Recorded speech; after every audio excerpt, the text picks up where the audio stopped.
The slavery of Africans in the United States is one of the country's saddest episodes, an open wound that is still, even now, only slowly healing, so it's not easy to forget. Today we'll look at the harsh reality of a child in the era of slavery. In the year 1840, if a child of African descent, with parents enslaved to rich landowners, is born, they will be forced to do their master's bidding, just like their mother and father. In 23 years' time, in 1863, thanks to Abraham Lincoln, this will begin to change with the passing of the Emancipation Proclamation law. But that is still over 2 decades away.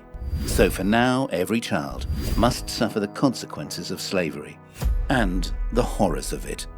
Those born into slavery lived in fear, frequently separated from their parents at an early age, as slaves were traded like property, without a thought for the impact on any offspring, often leading to severe trauma.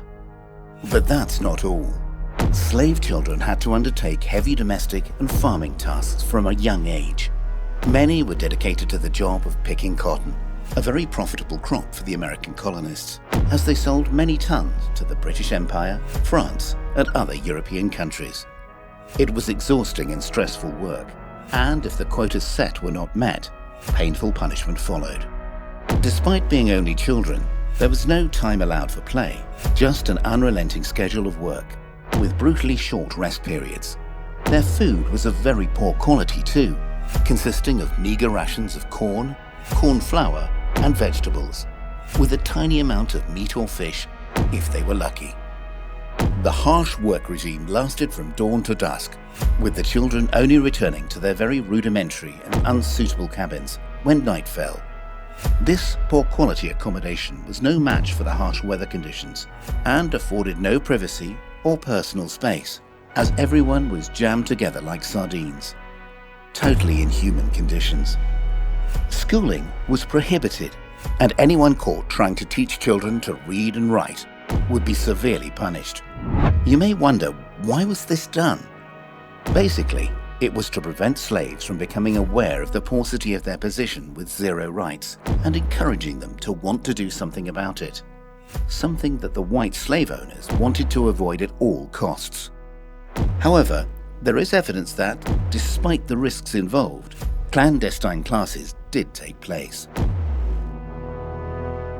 The white slave owners just didn't consider that their African-descended slaves were human, which is why they treated them like beasts of burden and subjected them to physical and emotional torment throughout their lives.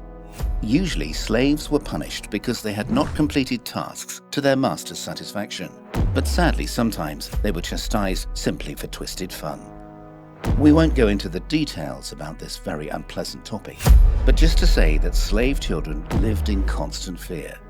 These were truly some of the most difficult conditions a human being could experience. The only possible hope was to be lucky enough to have a kinder and more humane master, or to be able to endure until decades later, when freedom finally arrived.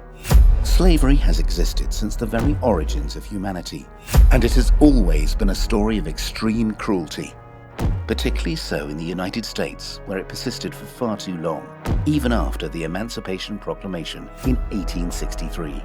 For this reason, the impact of slavery still persists in America today. What stays with you most after watching this chronicle of a slave child's predicament? Leave your answers in the comments below, and if you haven't already, be sure to like this video, subscribe to our YouTube channel, and activate your notifications so you don't miss when we post our next video. You won't regret it.